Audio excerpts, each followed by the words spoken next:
Conocerán la verdad y la verdad los hará libre. El día de hoy presentan estudios bíblicos a través de la Biblia, un análisis contextualizado, exegético y hermenéutico de la Biblia, desde Génesis hasta Apocalipsis, capítulo por capítulo, versículo por versículo, estudiaremos la Biblia para crecer en el conocimiento de la palabra de Dios. Estos estudios fueron diseñados por el teólogo erudito John Berno Magui y fueron narrados por el pastor Samuel Montoya. Acompáñenos en este interesantísimo recorrido bíblico a través de la Biblia. Los dejo con el estudio del día de hoy. Comenzamos hoy a estudiar Amén. El capítulo 1 del Evangelio según San Juan.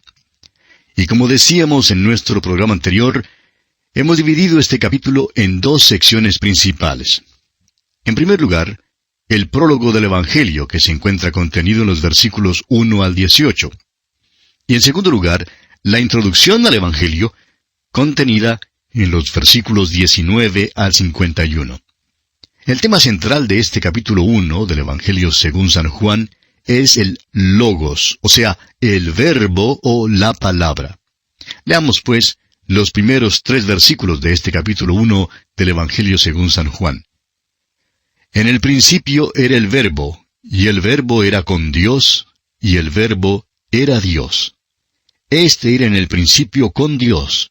Todas las cosas por Él fueron hechas, y sin Él nada de lo que ha sido hecho fue hecho. Jesús es llamado la palabra, el verbo, el logos. Este vocablo logos no puede ser explicado por la filosofía griega, sino por el tetragrama hebreo Jehová. Él es el Jehová, Él es el verbo, Él es la palabra viviente, Él es el que es. El verbo o palabra es uno de los nombres más altos y más profundos que se le da al Señor Jesucristo. Este no es el logos de la filosofía griega. Más bien, Él es lo equivalente a la palabra Jehová de las Escrituras hebreas, el verbo de Dios. Y fíjese usted cuán importante es el verbo en el Antiguo Testamento. Por ejemplo, el nombre para Jehová nunca podía ser pronunciado por los israelitas. Era una palabra tan santa que nunca la usaban. Jesús es el verbo, y este nombre reúne todo lo que fue dicho acerca de Jehová en el Antiguo Testamento.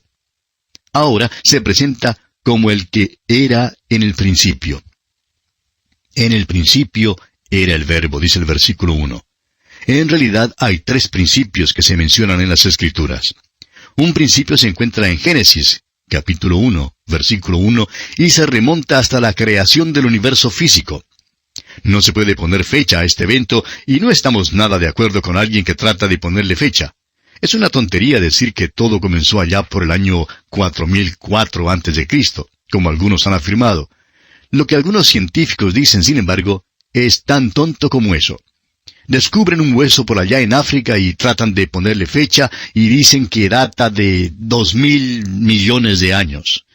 Permítanos decirle, amigo oyente, que eso no lo sabemos de ninguna manera. Lo que nosotros creemos es que la Tierra ha estado aquí por unos, trillones o quizás quintillones de años. Ha estado aquí por mucho tiempo. Después de todo, tenemos un Dios de la eternidad. ¿Qué cree usted que Dios haya estado haciendo en el pasado? Bueno, opinamos que un gran drama ha tenido lugar en la eternidad pasada y que ni usted ni yo sabemos nada en cuanto a eso. Creemos que este universo ha estado aquí por mucho tiempo, y creemos que es una presunción nuestra pensar que Dios haya esperado la aparición del hombre para crear su universo. Ahora, lo interesante es que el principio que se menciona aquí ya queda en el tiempo pasado cuando se menciona. Cuando volvemos a la creación, Él ya era. Y note usted que la palabra usada aquí no es, sino era. En el principio era el verbo.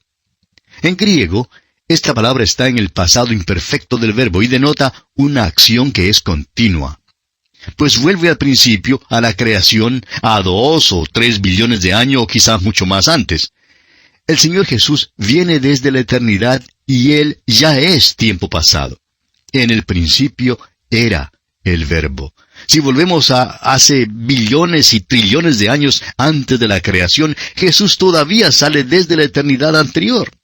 Por tanto, aquí tenemos un principio que en realidad no es un principio. Es un principio al cual no nos es posible ni siquiera comenzar a regresar, ni formarnos una idea de ello.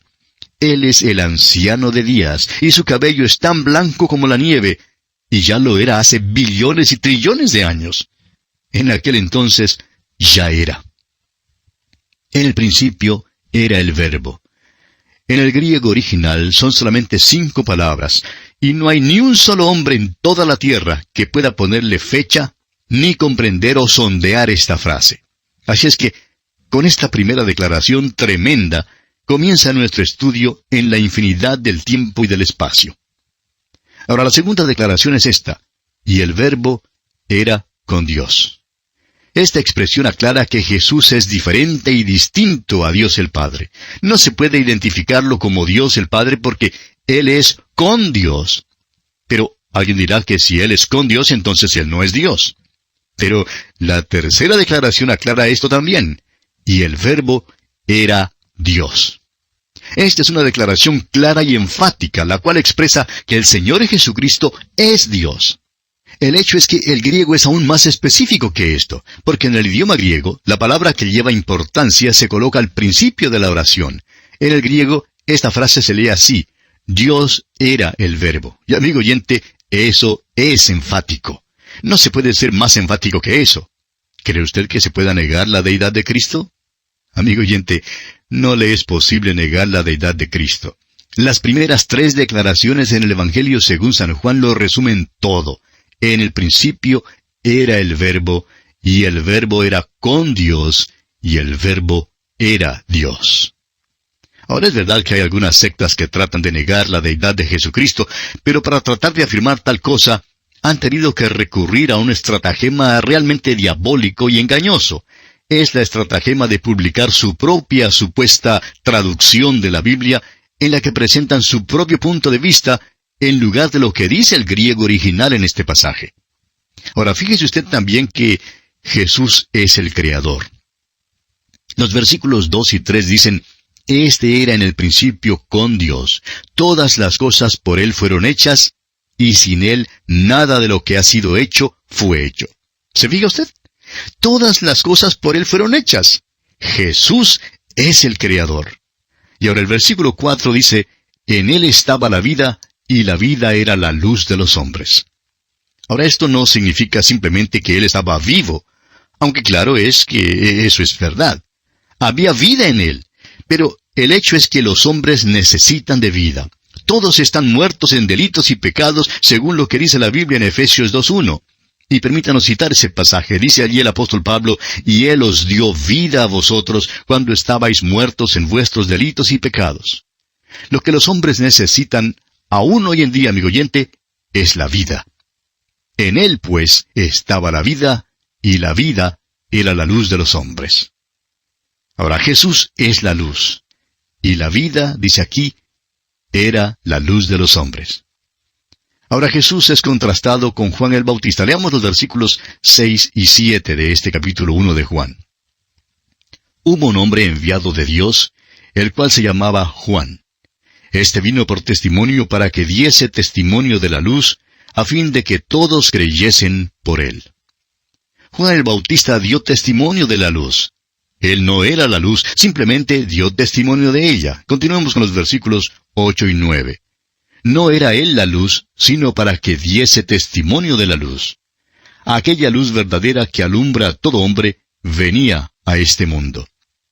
Tenemos aquí una declaración tremenda, amigo oyente, porque la luz viene de la palabra de Dios. Sin la palabra de Dios no hay luz.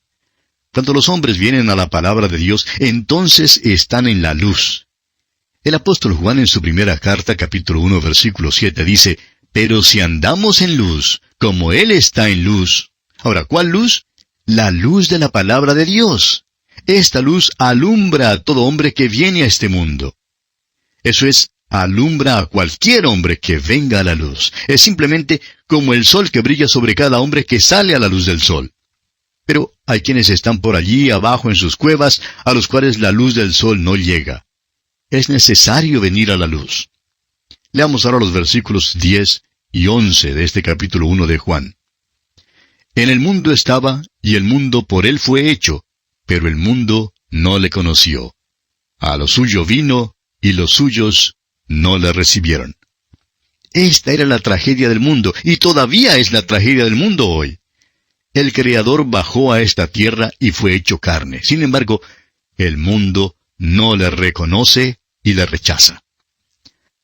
Hay quienes limitan la declaración que leemos aquí en el versículo 11 que dice, a lo suyo vino, diciendo que significa que solo vino a la nación de Israel, a su propio pueblo. Pero nosotros creemos que abarca más, amigo oyente. Vino a su propio mundo, porque Juan acaba de hablar en cuanto al hecho de que Él hizo el mundo. Vino a su propio mundo y su mundo no le recibió. Se trata de un rechazo universal de Él. Pero fíjese lo que dice aquí en los versículos siguientes, versículos 12 y 13. Mas a todos los que le recibieron. Y nosotros damos en realidad gracias a Dios por esta palabrita todos. Todos tiene una proyección universal, porque nos incluye a usted y a mí, amigo oyente. Todos los que le recibieron. Ahora, ¿qué les pasa? A todos los que le recibieron, a los que creen en su nombre, continúa el versículo, les dio potestad de ser hechos hijos de Dios. Y luego dice en el versículo 13, los cuales no son engendrados de sangre, ni de voluntad de carne, ni de voluntad de varón, sino de Dios. La frase, los cuales no son engendrados, indica que la vida solo puede venir por medio de un renacimiento. Viene a aquellos que reciben a Cristo, a los que creen en su nombre. Veamos estas frases más de cerca, los cuales no son engendrados de sangre. Esto significa que este renacimiento no es una procreación natural. Los cuales no son engendrados ni de voluntad de carne. Esto significa que uno no puede llegar a ser hijo de Dios mediante sus propios esfuerzos. No se puede mediante algo que uno haga, es decir, las buenas obras. Los cuales no son engendrados ni de voluntad de varón. Significa que no es por la educación ni por el entrenamiento que uno tenga. Los cuales no son engendrados sino de Dios, significa que usted, amigo oyente, solo puede llegar a ser hijo de Dios mediante el renacimiento. Y esta es la obra directa del Espíritu de Dios. El Señor Jesús dirá allá en el capítulo 3 de este Evangelio, versículo 6, lo que es nacido de la carne, carne es, y lo que es nacido del Espíritu, Espíritu es. Es pues necesario ser nacido del Espíritu. Ya nos hemos fijado en 4 declaraciones que aparecen en los primeros 3 versículos de este prólogo. Y ahora encontramos 3 declaraciones aún más profundas en el versículo 14. Leamos este versículo 14 del primer capítulo de Juan.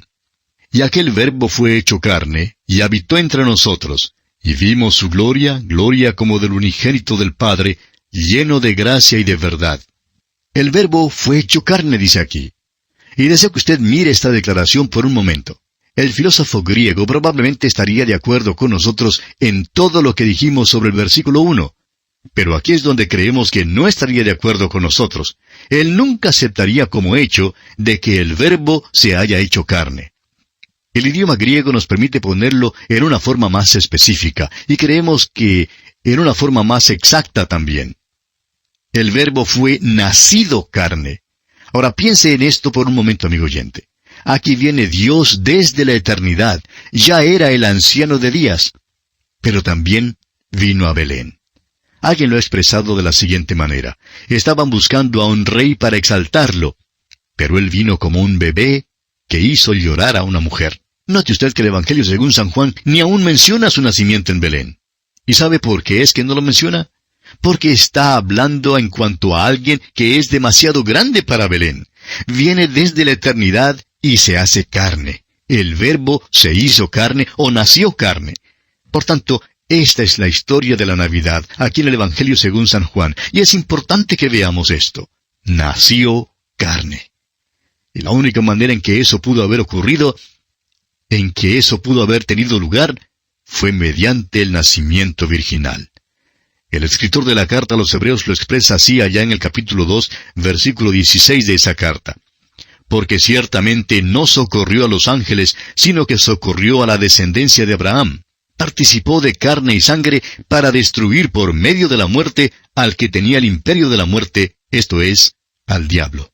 Hay quienes creen que las declaraciones en los versículos 12 y 13 que dice, los cuales no son engendrados, no se refieren solamente al renacimiento del creyente, sino también al nacimiento de Jesús mismo. Él no fue nacido de sangre, es decir, no nació de una manera humana por esfuerzos humanos. Tampoco nació de voluntad de carne humana, ni de voluntad de varón, sino de Dios. Y aquel Verbo fue hecho carne, dice. Esta es la historia navideña. Fue nacido carne. El profeta Isaías dice en el capítulo 9 de su profecía, versículo 6, porque un niño nos es nacido, hijo nos es dado. Un bebé nació en Belén, pero el hijo vino desde la eternidad. El niño fue nacido, pero el hijo fue dado. Ahora, la segunda declaración, en este versículo 14 del capítulo 1 del Evangelio según San Juan, es que el Verbo habitó entre nosotros. La palabra habitó es la palabra griega skenos, que tiene el sentido de acamparse. La palabra skenos significa tienda. El apóstol Pablo se sirve de esta misma figura en su segunda carta a los Corintios, capítulo 5, versículo 1, donde compara nuestros cuerpos, en los cuales vivimos, con pequeñas tiendas o carpas. Son tan frágiles como una tienda, amigo oyente. El apóstol Pablo dice, porque sabemos que si nuestra morada terrestre, este tabernáculo, o sea, esta tienda se deshiciere, tenemos de Dios un edificio, una casa no hecha de manos, eterna en los cielos. Esta pequeña tienda en la cual vivimos puede ser tumbada en una noche por un simple vientecito. Puede ser quitada en un instante, pero porque usted y yo, amigo oyente, vivimos en estas pequeñas tiendas, el Dios de la eternidad bajó a esta tierra y se hizo carne y habitó entre nosotros. Esa es la segunda gran declaración en este versículo 14 del primer capítulo del Evangelio según San Juan. Y tenemos luego la tercera declaración, y es, y vimos su gloria, gloria como del unigénito del Padre, lleno de gracia y de verdad. Aquí hay una nueva declaración. La pregunta que nos hacemos naturalmente es, ¿no se limitó haciéndose carne? Y Juan nos responde, espere un momento, fue lleno de gracia y de verdad. La palabra lleno quiere decir que simplemente estaba tan lleno que no podía tener más. Trajo con él toda su deidad. Cuando vino aquí al mundo, fue lleno de gracia y lleno de verdad. ¡Cuán grande es esta verdad, amigo oyente! Leamos ahora los versículos 15 al 17 de este capítulo 1 de Juan. Juan dio testimonio de él, y clamó diciendo, Este es de quien yo decía, el que viene después de mí es antes de mí, porque era primero que yo, porque de su plenitud tomamos todos, y gracia sobre gracia. Pues la ley por medio de Moisés fue dada, pero la gracia y la verdad vinieron por medio de Jesucristo. Todos hemos tomado gracia de la plenitud de Cristo. Él fue lleno de gracia y de verdad. Este es Él de quien hablamos. Y bien, amigo oyente, aquí vamos a detenernos por esta ocasión. Continuaremos considerando este interesante tema aquí en el capítulo 1 del Evangelio según San Juan, Dios mediante nuestro próximo programa. Que el Señor le bendiga copiosamente. Continuamos hoy estudiando el capítulo 1 del Evangelio según San Juan. Y en nuestro programa anterior estábamos hablando de las 3 declaraciones importantísimas que habíamos visto en el versículo 14 de este primer capítulo del Evangelio de Juan. Y decíamos que la primera declaración fue, el Verbo fue hecho carne. Es decir, el Verbo fue nacido carne. Dios viene desde la eternidad y se hace carne. La segunda gran declaración es, el Verbo habitó entre nosotros. Dijimos que la palabra habitó es la palabra griega skenos, que tiene el sentido de acamparse. La palabra skenos significa tienda. Y el apóstol Pablo se sirve de esta misma figura en su segunda carta a los Corintios, capítulo 5, versículo 1, donde compara nuestros cuerpos, en los cuales vivimos, con pequeñas tiendas o carpas. Y él dice allí, porque sabemos que si nuestra morada terrestre, este tabernáculo, se deshiciere, tenemos de Dios un edificio, una casa no hecha de manos, eterna en los cielos. Esta pequeña tienda en la cual vivimos puede ser derrumbada en una noche por un simple vientecito, puede ser quitada en un instante. Y a causa de que usted y yo, amigo oyente, vivimos en estas pequeñas tiendas, el Dios de la eternidad bajó a esta tierra y se hizo carne y habitó entre nosotros. Esa es la segunda gran declaración en este versículo 14. Y la tercera declaración es, y vimos su gloria, gloria como del unigénito del Padre, lleno de gracia y de verdad. La pregunta que dijimos surgía aquí es, ¿no se limitó haciéndose carne? Y Juan nos responde, espere un momento, fue lleno de gracia y de verdad. Ahora, la palabra lleno quiere decir simplemente que estaba tan lleno que no podía tener más. Trajo con él toda su deidad. Cuando vino acá, fue lleno de gracia y lleno de verdad. Luego en los versículos 15 al 17 vimos que todos hemos tomado gracia de la plenitud de Cristo, porque Él fue lleno de gracia y lleno de verdad. Llegamos ahora a otro versículo que está lleno de declaraciones de grandes verdades. El versículo 18. Escuche usted. A Dios nadie le vio jamás. El unigénito Hijo que está en el seno del Padre, Él le ha dado a conocer. A Dios nadie le vio jamás. Esta verdad se halla en todas las Escrituras y Juan la explicará en su Evangelio. El Señor Jesucristo le dirá a la mujer samaritana junto al pozo, allá en el capítulo 4, versículo 24 de este Evangelio, que Dios es espíritu, y los que le adoran, en espíritu y en verdad es necesario que adoren. A Dios nadie le vio jamás. Podemos preguntarnos entonces en cuanto a las apariciones de Dios en el Antiguo Testamento. Dios nunca se reveló en el Antiguo Testamento a los ojos de los hombres. Entonces, ¿qué o a quién vieron? Examinemos algunos de estos relatos. Por ejemplo, Jacob dijo que había visto a Dios. Lo que él vio fue el ángel de Jehová que luchó con él. Esa era una manifestación, pero no vio a Dios porque Dios es espíritu. A Dios nadie le vio jamás. La siguiente declaración que tenemos en este versículo 18 es, el unigénito Hijo que está en el seno del Padre. Un gran erudito alemán ha traducido estas palabras a fin de que podamos leerlas así. El unigénito Dios. Y eso sí nos gusta, amigo oyente. Está en el seno del Padre, y eso nos dice muchísimo. No vino de la cabeza de Dios para revelar la sabiduría de Dios, ni vino de los pies de Dios para ser siervo de los hombres. ¿Ha notado usted que Jesús no era siervo de los hombres, sino siervo de Dios? Él no limpió zapatos, no hizo mandados, y tampoco hizo lo que el hombre le pidió que hiciera. Él dice allá en el capítulo 6 de este Evangelio, versículo 38, porque he descendido del cielo no para hacer mi voluntad, sino la voluntad del que me envió. Fue del seno del Padre que vino, no de la cabeza ni de los pies.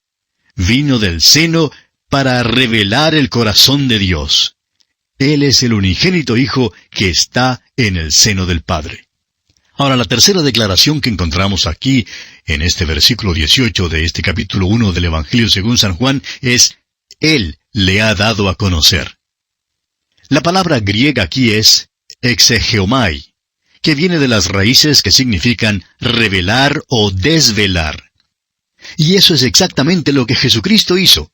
Reveló a Dios, sacó al descubierto a Dios. ¿Quiere usted saber algo aún más grande que eso? Un viajecito a la luna no es nada comparado con este hecho. Aquí viene de la eternidad pasada, el Dios de este universo, el creador de todo, y se hace carne, revelando a Dios para que los hombres le conozcan. Amigo oyente, la única manera en que usted puede conocer a Dios es mediante el Señor Jesucristo. Él vino para dar a conocer a Dios porque Él mismo es Dios. Quisiéramos ahora pasar un poco de tiempo con usted para desarrollar estos pensamientos. Permítanos tomar las declaraciones que aparecen en los primeros dos versículos, las declaraciones del versículo 14 y las declaraciones del versículo 18, y combinarlas en un estudio. En el principio era el Verbo, y el Verbo fue hecho carne. A Dios nadie le vio jamás. No podemos ver a Dios porque Dios es espíritu. Tuvo que hacerse carne, tuvo que hacerse uno con nosotros, es decir, identificarse con nosotros para que pudiéramos conocerle. No nos fue posible ir a su reinado, a su trono, para conocerle a Él. Él tuvo que venir hasta aquí y encarnar y revelar a Dios a donde nosotros estamos. Ahora, el Verbo era con Dios y habitó entre nosotros. El unigénito Hijo que está en el seno del Padre. Ahora, considere esto con nosotros por un momento, amigo oyente. Los ángeles se postraron delante de él. Él era con Dios, igual a Dios. El apóstol Pablo escribió lo siguiente en cuanto a él: el cual, siendo en forma de Dios, no estimó el ser igual a Dios como cosa a que aferrarse. Eso significa que no estudió para llegar a ser Dios, ni tuvo que hacer ningún trabajo o esfuerzo para poder lograrlo. No se trataba de un grado o un puesto que hubiera conquistado. No trató de ser Dios, porque eternamente Él era Dios. Tampoco cambió su posición relativa a Dios cuando vino a la tierra. Por ejemplo, no le fue necesario decirle al Padre cuando vino a esta tierra: ahora, vigila a Gabriel. Creo que anhela mi posición. Vigílalo mientras que yo no estoy. Porque nadie puede tomar su posición, amigo oyente. Él es Dios. Sin embargo, vino a nacer en Belén. Hubo solamente unos pocos pastores que vinieron a verle. Fue a Nazaret y se quedó escondido por 30 años en ese pueblito. El Dios de la eternidad bajó a Nazaret y trabajó en una carpintería. ¿Por qué hizo esto? Lo hizo a fin de que pudiéramos conocer a Dios, amigo oyente. La única manera en que usted jamás pueda conocer a Dios es conociendo a al unigénito Hijo que está en el seno del Padre. Él es el único que puede revelarnos a Dios. Ahora, esta declaración, el Verbo era Dios, y vimos su gloria, gloria como del unigénito del Padre, lleno de gracia y de verdad, y luego Él le ha dado a conocer. Cuando Él estuvo aquí, en la tierra, todavía era Dios, lleno de gracia y de verdad, y dio a conocer a Dios. Él es el único, amigo oyente, que puede revelar a Dios. Es sólo por medio de Jesucristo que podemos conocer a Dios. Ahora, todavía no hemos terminado de hablar sobre estas declaraciones. Queremos que usted vea algo más. Permítanos una pregunta. ¿Cómo es que usted divide el universo? El científico que ideó el blindaje que ha protegido todas las cápsulas espaciales durante su reentrada a la atmósfera en el programa espacial norteamericano, una autoridad en cuanto al calor, dijo en cierta ocasión: ¿sabe que este universo está compuesto de solamente 3 cosas? Creo que Dios ha dejado sus huellas dactilares sobre todo. La Trinidad se encuentra en todas partes. Entonces, explicó luego, que el universo se divide en el tiempo, el espacio y la materia. Entonces seguí explicando lo que quiso decir. El universo se divide en el tiempo, el espacio y la materia. ¿Puede usted, amigo oyente, pensar en otra cosa?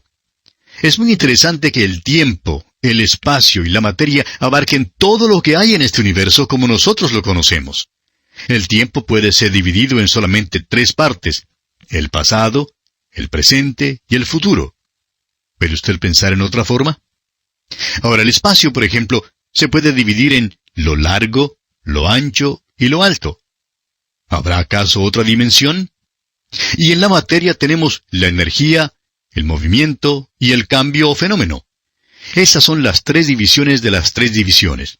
El universo en que vivimos es una seña de la Trinidad. Hablemos entonces por unos momentos sobre el universo. Vamos a mirar la encarnación para ver cómo es que se relaciona con nuestra observación del universo. El versículo 1 de este capítulo 1 de Juan dice: en el principio era el Verbo, y el Verbo era con Dios. Esto se remonta hasta allá, a la eternidad pasada, y aquí tenemos tanto al tiempo como al espacio. Luego el versículo 14 nos dice: y aquel Verbo fue hecho carne. Es decir, bajó al espacio físico. El que no estimó el ser igual a Dios como cosa a que aferrarse, descendió a la tierra, vino a Belén, a un pequeño sitio geográfico. Amigo oyente, Él sí que estuvo en órbita en el espacio. Nuestro viajecito a la luna no ha de ser ni aún comparado con el hecho de que Él vino desde la misma gloria del cielo, y que vino para padecer hasta la muerte, y muerte de cruz. Luego el versículo 18 nos dice: a Dios nadie le vio jamás. El unigénito Hijo que está en el seno del Padre, Él le ha dado a conocer. Es decir, fue hecho materia, se hizo hombre, se hizo carne, para que los hombres pudieran ver y conocer a Dios. Por tanto, vemos aquí el tiempo, el espacio y la materia, todos involucrados en la encarnación. En realidad, no sería posible seguir y subdividir esto aún más.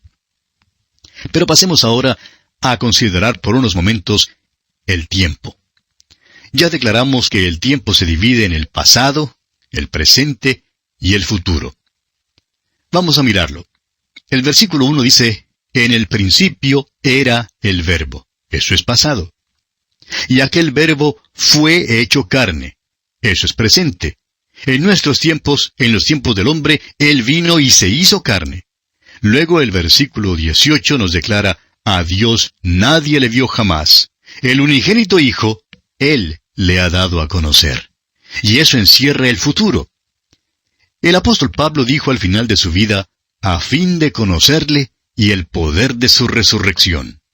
Jesús le ha dado a conocer para que en el futuro estemos en su presencia y veamos lo maravilloso que será cuando le conozcamos. Consideremos ahora el espacio. En el principio era el Verbo. Eso es lo largo. Se extiende por la eternidad. Lo ancho es, aquel Verbo fue hecho carne y habitó entre nosotros. Y lo alto es que a Dios nadie le vio jamás. Él le ha dado a conocer. Vino desde las alturas para poner a Dios a la vista de nosotros. Y consideremos por último la materia. En el principio era el Verbo, y el Verbo era con Dios. Todas las cosas por Él fueron hechas. Tenemos aquí la energía. Él habló y este universo surgió. Luego encontramos el movimiento porque el Verbo fue hecho carne. Vino desde la gloria del cielo y descendió hasta esta tierra. Y luego el fenómeno más grande en este mundo, amigo oyente, es Jesucristo. Al contemplarle, Él es todas las maravillas del mundo antiguo y todas las maravillas en nuestros tiempos. Todos los descubrimientos de la ciencia no son nada comparados con la maravilla de la encarnación. Dios se hizo carne y vino a esta tierra para darnos a conocer a Dios y para redimir a los hombres. Amigo oyente, no se puede encontrar nada que sea más grande que esto. Y así concluye el prólogo al Evangelio según San Juan. ¿Qué pasaje más importante es este, amigo oyente? Aunque su lenguaje es sencillo, ni a usted ni a mí, amigo oyente, nos será posible sondear sus profundidades en esta vida. Ahora el resto de este primer capítulo constituye lo que hemos llamado la introducción al Evangelio según San Juan. Leamos el versículo 19 de este capítulo 1 de Juan. Este es el testimonio de Juan, cuando los judíos enviaron de Jerusalén sacerdotes y levitas para que le preguntasen, ¿tú quién eres? Este es el primer incidente en la vida de Juan el Bautista mencionado por el apóstol Juan en su registro evangélico. No nos da ningún dato sobre el principio de este hombre, pero podemos enterarnos de la historia de su nacimiento leyendo el Evangelio según San Lucas. Juan dice aquí que nos dará el testimonio de Juan el Bautista, y luego nos cuenta de ciertos sacerdotes y levitas que salieron para preguntarle quién era. En esta pregunta vemos una tentación sutil, porque le ofreció a Juan una oportunidad para causar una buena impresión. Una de sus respuestas la encontramos en el capítulo 3 de este Evangelio, versículo 30, donde él dijo, es necesario que él crezca, pero que yo mengüe. ¿Qué declaración es esta? Es una declaración que todo creyente debe hacer, pero aún más importante es que cada creyente debe vivirla. Es necesario que él crezca, pero que yo mengüe. Amigo oyente, los dos no pueden ocupar el mismo lugar. O Cristo es lo principal en su vida, ocupando el primer lugar, o usted, el yo egoísta, tendrá el primer lugar. Es necesario que Él crezca, pero que yo mengüe, o bien será viceversa. Ahora en nuestro texto encontramos la respuesta que Juan el Bautista le dio a sus interlocutores. Dice aquí en el versículo 20, confesó y no negó, sino confesó, yo no soy el Cristo. ¿Se fija usted? Ellos diestramente insinuaron que él podría ser el Mesías y que ellos tendrían una esperanza mesiánica. Pero Juan aclaró que él no era el Cristo, no era el Mesías. Estaban buscando al Mesías, pero le preguntaron al hombre que no lo era. Por tanto, si él no era el Cristo, entonces, ¿quién era él? Bueno, leamos el versículo 21. Y le preguntaron, ¿qué pues? ¿Eres tú Elías? Dijo, no soy. ¿Eres tú el profeta? Y respondió, no. Como usted ve, Juan es breve y positivo. Sus respuestas son breves y se tornan aún más breves mientras ellos continúan con sus preguntas. Si él no es el Cristo, creen entonces que, bueno, debe ser Elías. Y si no es Elías, creen que tiene que ser aquel profeta. Se refieren a un profeta como Moisés, que había sido prometido en Deuteronomio capítulo 18, versículo 15. Y Juan responde enfáticamente, no. Él tampoco es el profeta predicho allá en el libro de Deuteronomio. Leamos entonces los versículos 22 y 23 de este capítulo 1 de Juan. Le dijeron, pues ¿quién eres? Para que demos respuesta a los que nos enviaron. ¿Qué dices de ti mismo? Dijo, yo soy la voz de uno que clama en el desierto. Enderezad el camino del Señor, como dijo el profeta Isaías. Ellos insisten en que él debe decirles quién es. No pueden volver con un informe que es simplemente un montón de negativas. Por tanto, Juan por fin se identifica. Y note usted que él dice que es una voz. Es que Cristo era el verbo. Juan era la voz. Al escuchar usted el programa hoy, amigo oyente, yo soy simplemente una voz. He tenido la oportunidad y el privilegio de conocer a varios de nuestros radioescuchas, y muchos de ellos me dicen, bueno, ahora tengo una cara para juntarla con la voz que escucho por radio. O bien dicen, muchas veces me he preguntado, ¿cómo será su fisonomía? Amigo oyente, permítame decirle que aquí yo simplemente soy una voz. Y esto era también todo lo que Juan quería decir. Tenía un gran mensaje que dar. Era un mensaje más grande que él. Y francamente, estamos satisfechos de ser simplemente una voz. Porque es cierto que el mensaje que tenemos que dar es más grande que el individuo que lo da. Y eso es, creemos nosotros, una de las bellezas del ministerio radial. La personalidad no se involucra tanto. Es simplemente una voz que usted escucha. Y claro que esa voz debe declarar la gloria de Cristo. Bien, amigo oyente, continuaremos Dios mediante en nuestro próximo programa. Que Dios continúe bendiciendo su vida en todo instante. Continuamos hoy estudiando el capítulo 1 del Evangelio según San Juan. Y en nuestro programa anterior comenzamos a considerar el testimonio de Juan el Bautista, con lo cual iniciamos la segunda parte de este capítulo 1, que constituye la introducción al Evangelio según San Juan. Hablábamos de que algunos sacerdotes y levitas habían venido a donde Juan para preguntarle quién era él. Y vimos que él les contestó que él no era el Cristo. Pero ellos insistieron en que él les dijera quién era. No podían volver a quienes les habían enviado con simplemente un montón de negativas. Así pues, Juan por fin se identifica. Les dice que es una voz. Es que Cristo era el verbo y Juan era la voz. Ahora note usted el gran mensaje que da Juan el Bautista. Él dice, enderezad el camino del Señor. Les está diciendo que se preparen para la venida del Señor. Creemos que lo que Juan quiere decir aquí es que el reino de los cielos se ha acercado. Es que se acercó en la persona del Rey. Y por eso les dice, enderezad. Esto equivaldría a decirles que quiten las cosas malas de sus vidas, que pongan sus vidas en orden. Cuando hacemos eso, amigo oyente, entonces tenemos comunión con Dios.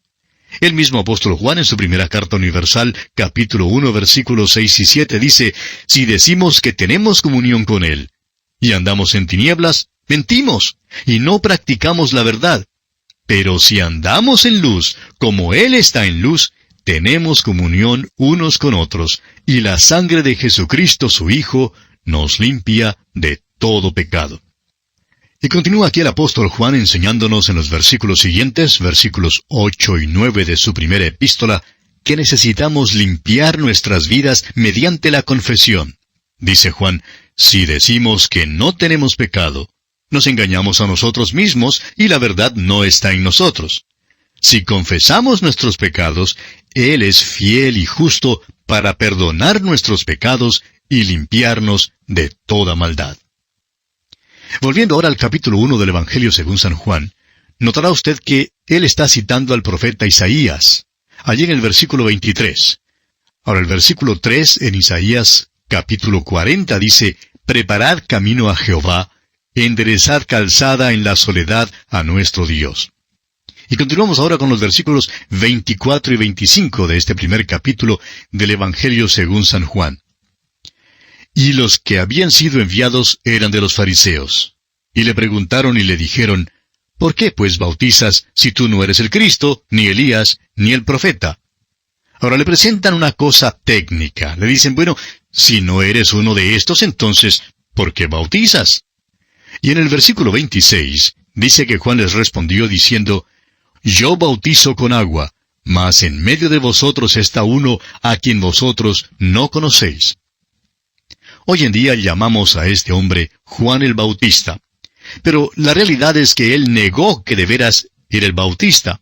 Dijo que meramente usaba agua, pero añadió que había uno que venía después de él y que éste bautizaría en fuego y en Espíritu Santo.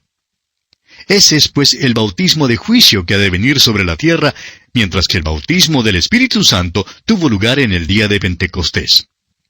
Ahora quizás usted se pregunte si en aquel día Cristo no estaría allí entre la multitud. Si Él no estaría allí mientras le hacían estas preguntas a Juan. Bueno, la verdad es que no lo sabemos, pero bien pudo haber estado allí. Leamos ahora el versículo 27. Este es el que viene después de mí, el que es antes de mí, del cual yo no soy digno de desatar la correa del calzado. Un siervo tenía que hacer toda tarea que le diera su amo. Un discípulo, sin embargo, debía hacer toda tarea menos aquella de desatar la correa del calzado al maestro. Esa era la regla de aquel entonces. Y Juan estaba diciendo que él era un siervo, ni siquiera un discípulo. Era simplemente un siervo. Y ni siquiera se consideraba digno de ser ese siervo. Sin embargo, eso es lo que era. Leamos el versículo 28. Estas cosas sucedieron en Betábara, al otro lado del Jordán, donde Juan estaba bautizando. Al principio de este estudio dirigimos nuestra atención al hecho de que Juan nos relaciona con la geografía y el calendario. Tenemos aquí un sitio geográfico en este versículo 28.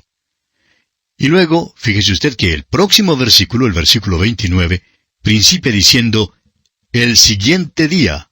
Es decir que Juan nos está enseñando que Jesús vino desde la eternidad, el Verbo hecho carne, y que ahora está relacionado con nuestro calendario aquí en la tierra y con nuestro reloj. Leamos ese versículo 29. El siguiente día vio Juan a Jesús que venía a él, y dijo, He aquí el Cordero de Dios que quita el pecado del mundo. Aquí Juan le señala, Él es el Salvador. No es tan solo el Mesías, sino también el Salvador. Él es un gran Salvador porque es el Cordero de Dios. Es un Salvador perfecto porque quita el pecado. Es un Salvador todopoderoso porque quita el pecado del mundo. Es un Salvador perpetuo porque quita. No dice que quitó ni que quitará, sino que quita. Y este es el tiempo presente. Esto nos dice que cualquiera puede llegar a Él en cualquier momento. Encontramos aquí el cumplimiento de la respuesta que Abraham le había dado a Isaac hacía muchísimos años. Isaac había dicho, He aquí el fuego y la leña, mas ¿dónde está el cordero para el holocausto? ¿Recuerda usted que lo leímos allá en Génesis, capítulo 22, versículos 7 y 8? A lo cual Abraham respondió que Dios proveería. Juan nos dice que Jesús es el Cordero de Dios, el Cordero provisto por Dios. Y esto comprueba que al ofrecer aquellas primeras ofrendas a Dios, Caín había hecho lo malo y que Abel había hecho lo bueno. Abel trajo un corderito.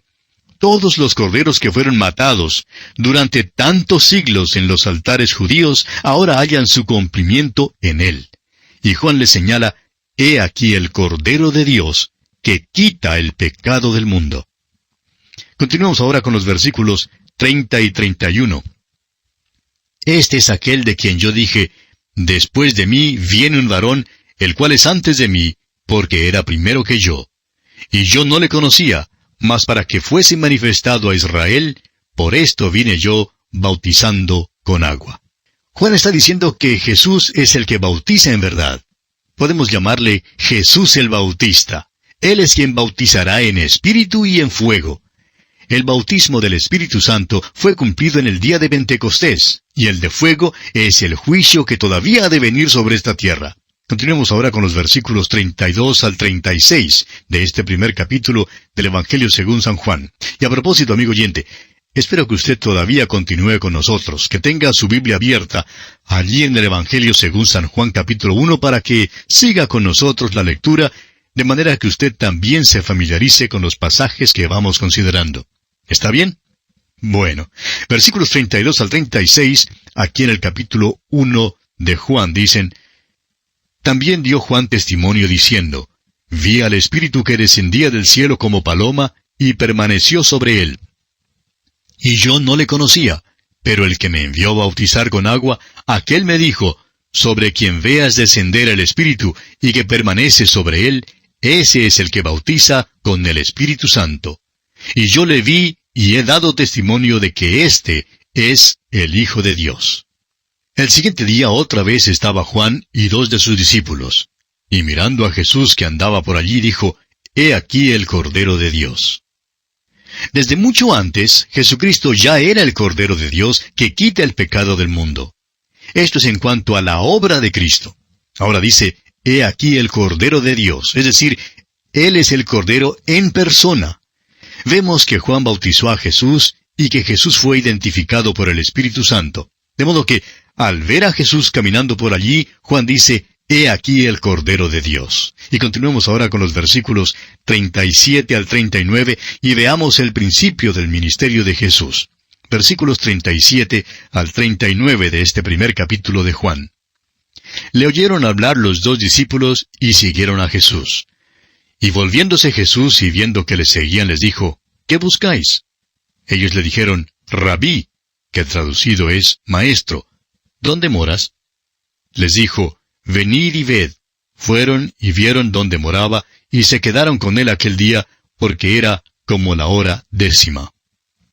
Hoy en día, Jesús le extiende a usted, amigo oyente, la misma invitación. Él le dice: Venid y ved.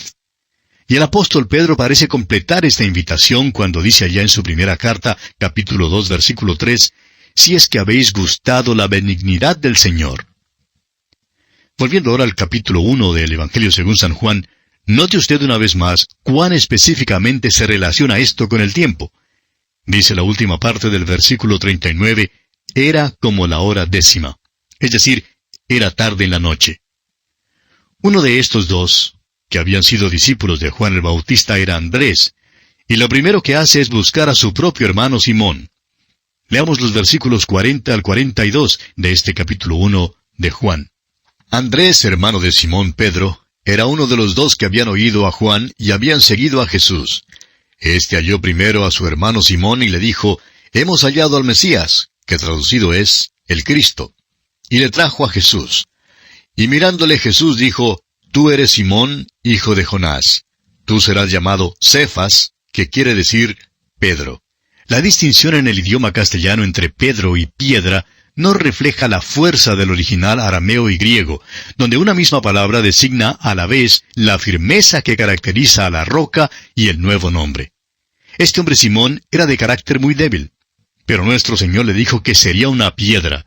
Y tal vez todo el mundo se rió allí ese día porque ninguno creía que Simón llegaría a ser el hombre fuerte que llegó a ser.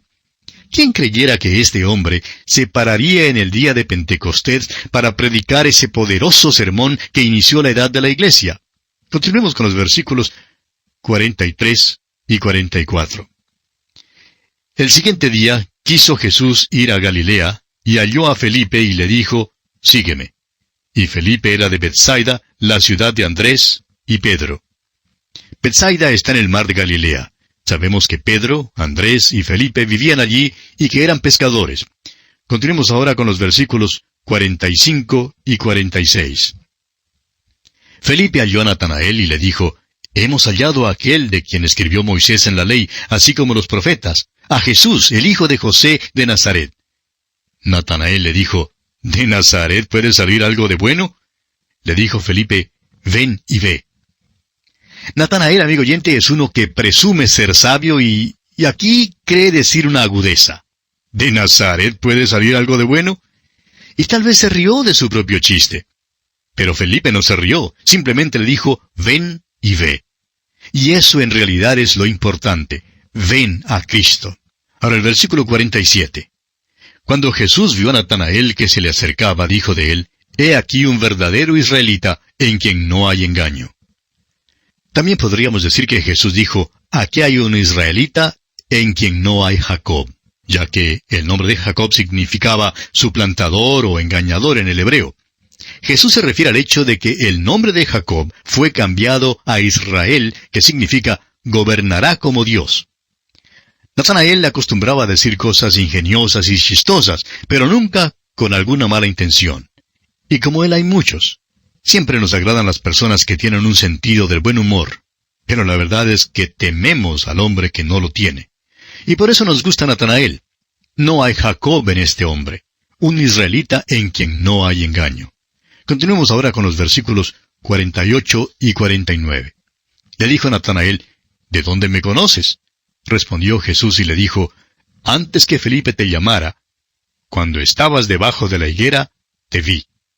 Respondió Natanael y le dijo, Rabí, tú eres el Hijo de Dios, tú eres el Rey de Israel. El Señor Jesucristo tuvo dos discípulos que tuvieron muchas dudas. Uno, que las tuvo al principio de su discipulado, fue Natanael, y el otro, que las tuvo al final, fue Tomás. Este hombre, que duda, que se pregunta si algo de bueno puede salir de Nazaret, confiesa inmediatamente que Jesús es el Hijo de Dios, el Rey de Israel. Y son muchos los hombres que hoy en día todavía hacen la misma pregunta. ¿De Nazaret puede salir algo de bueno? Nuestro Señor Jesucristo pasó allí 30 años. Veamos ahora el versículo 50. Respondió Jesús y le dijo, porque te dije, te vi debajo de la higuera, ¿crees? Cosas mayores que estas verás. Natanael había confesado que el Señor Jesús era el Hijo de Dios y el Rey de Israel. Y eso revela que algo de mucha importancia había salido de Nazaret. Pero el Señor más o menos le reprende y le pregunta que si era simplemente porque le dijo que le había visto debajo de la higuera que había creído. Y Jesús le promete que vería cosas mayores que esas en los próximos 3 años. Y la verdad fue que Natanael vio cosas mucho mayores que estas. Sin embargo, Jesús sigue contándole aún más. Leamos el versículo 51. Y le dijo, de cierto os digo, de aquí adelante veréis el cielo abierto y a los ángeles de Dios que suben y descienden sobre el Hijo del Hombre. Nuestro Señor había dicho a este hombre, he aquí un verdadero israelita en quien no hay engaño. Y ahora nuestro Señor sigue hablándole y se refiere al incidente en la vida del patriarca Jacob, quien cuando era joven tuvo que salir de su hogar huyendo. Tuvo que salir de su casa porque su hermano Esaú le buscaba para matarle. Pasó su primera noche fuera del hogar allá en Betel, y allí el Señor se le apareció y vio una escalera que bajaba del cielo. Por esa escalera los ángeles subían y descendían. El significado para Jacob era que Dios no había perdido contacto con él, que Dios siempre estaría con él, aunque hubiera salido de su hogar. Jacob había creído que cuando salió de su hogar había dejado atrás a Dios. Claro es que tenía una perspectiva limitada en cuanto a Dios. Pero en Betel, Jacob se dio cuenta de que Dios estaría siempre con él. Y nuestro Señor se refiere a esto aquí, y dice que la escalera era Él mismo. Le dice, ahora tú verás a los ángeles de Dios subiendo y descendiendo sobre el Hijo del Hombre. Los ángeles estaban en sujeción a Cristo y le servían. Aquí se revela que Jesús estaba encargado de los ángeles. Por tanto, los podía mandar como mensajeros del cielo y también que regresaran al cielo. Jesús pues le dice a Natanael que vería el cielo abierto y a los ángeles de Dios que suben y descienden sobre el Hijo del Hombre. Vería hablar al Padre desde la parte superior de esa escalera, diciéndole a su Hijo que estaba abajo, «Este es mi Hijo amado, en quien tengo complacencia». La escalera es Cristo, y es solo por esta escalera que usted y yo, amigo oyente, podemos comunicarnos con Dios. El Señor Jesús dijo allá en el capítulo 14 de este Evangelio de Juan, versículo 6, «Yo soy el camino, y la verdad, y la vida. Nadie viene al Padre, sino por mí». Él es la escalera. No es una escalera por la cual uno sube, sino una escalera en la cual uno confía. Es una escalera en la cual uno se apoya y en la cual uno cree. Y esto es lo importante aquí, amigo oyente. Y bien, así concluye nuestro estudio del capítulo 1 del Evangelio según San Juan. Al seguir nuestro estudio en el próximo capítulo, el capítulo 2, comenzaremos con la siguiente división mayor del Evangelio según San Juan. Los capítulos 2 hasta el 12 nos dan el testimonio de las obras y las palabras de Cristo. Que las bendiciones de Dios reposen sobre usted, ahora y siempre.